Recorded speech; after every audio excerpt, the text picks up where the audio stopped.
Now we can create our tessellation stencil. So what you want to do is draw something from corner to corner on your stencil. So it doesn't really matter what it is, but my advice is keep it simple. So I'll just show you an example.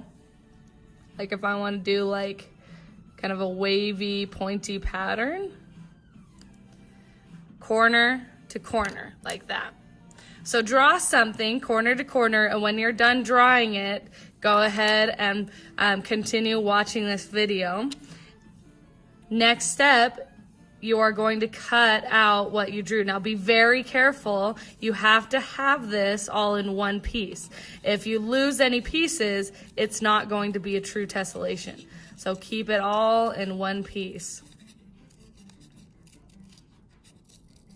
So I'm just cutting this out.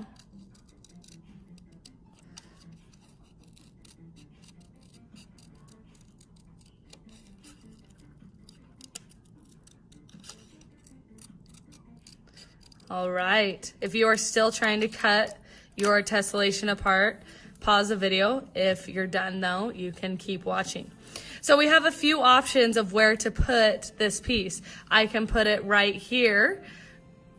That would be a rotation tessellation. I could put it straight across, that's translation. Or I could put it across and flip it, that's glide reflection. So that means my shape will flip back and forth when I trace it. I think I want to put mine up here. So I'm gonna put mine right here. You decide where you want to put yours. Again, it could be straight across, it could be up here, it could be down here. You decide. When you've decided, go ahead and grab some tape and tape this together. It needs to be taped right against the edge. And it should line up perfectly if we started with a perfect square, just like that. If you have any tape going off the edges, fold it over or trim the excess tape so it looks like this. Now we need to make one more tessellation from this edge and this edge. So on one of your flat edges that you still have, yours might be on the top, might be across, might be on the bottom, wherever you have it, draw another shape that you're going to cut out.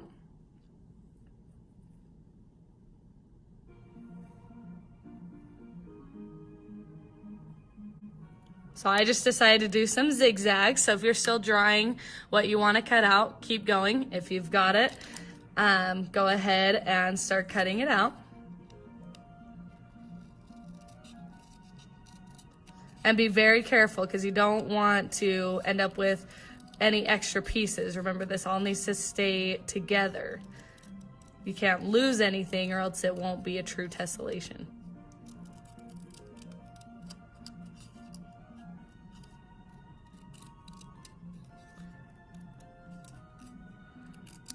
Okay, so now the only place I can attach this is right here. So I'm gonna go ahead and put mine there and tape it.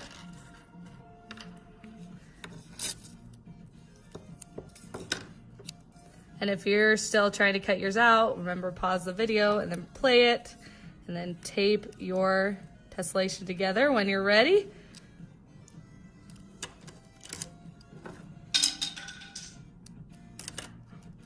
All right, so yours should be different than mine. Hopefully it does not turn out the same. Next thing we do, when you're ready, when you've got your tessellation traced and ready to go, I want you to just drop it randomly in the middle of your paper. Doesn't matter where exactly, just somewhere in the middle. And hold it down and very carefully trace around the edges.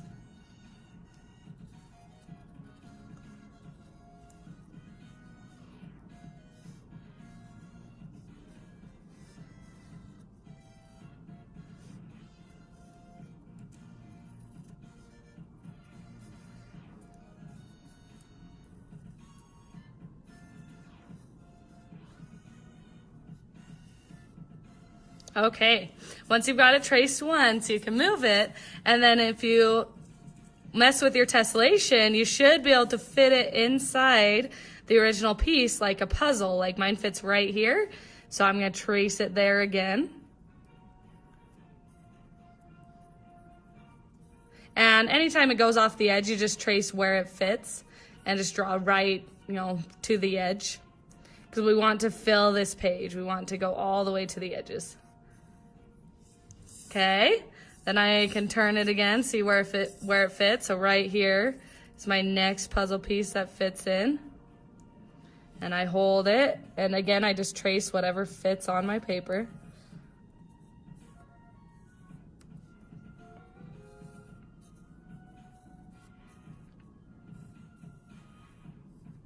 Okay, keep turning it, and you just keep filling your paper.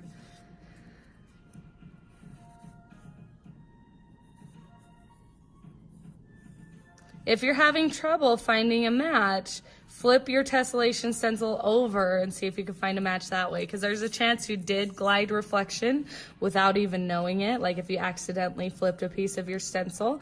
If you're still having trouble, just call me over, and usually we can figure it out.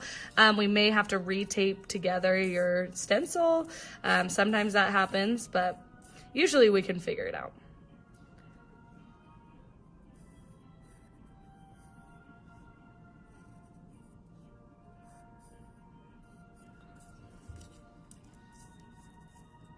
So I'm just constantly finding where this goes. Sometimes it doesn't fit completely perfectly, but it should be pretty darn close. So if yours is like not even close to fitting, but you're guessing, try again somewhere else.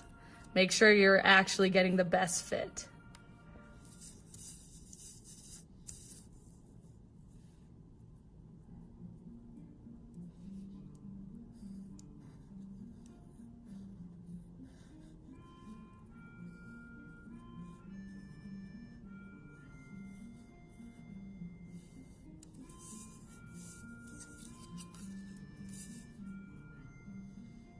Now, while you're tracing, you should start thinking of what you can turn this tessellation into that you have. So it depends on your own tessellation. Like, everyone's is going to be different, and that's what's great about this project is no two tessellations are alike. Everyone's is going to be unique in their own way. So you start looking as you're tracing, like think about, okay, what could this become? Do I see a face in there? Do I see an animal in here? What can I turn this into? Because that's usually the step that kind of holds up students the longest. They sit and think like, I don't know what this is gonna become. You can also ask your neighbors when you're done tracing and see what they see. A good trick too is to rotate your paper around, see if there's any shapes that pop out at you when you turn it around or something like that. But you can start brainstorming now while you're trying to trace.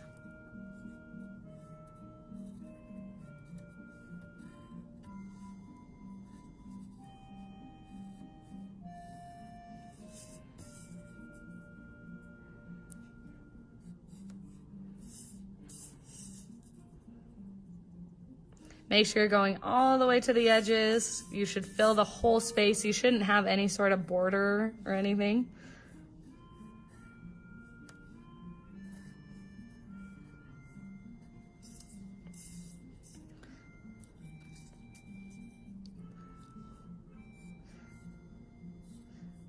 All right. Okay, all you need to do for today is finish tracing your tessellation. You will not start adding the design element until tomorrow. So once you finish tracing your tessellation, you are all done for Art 1 today.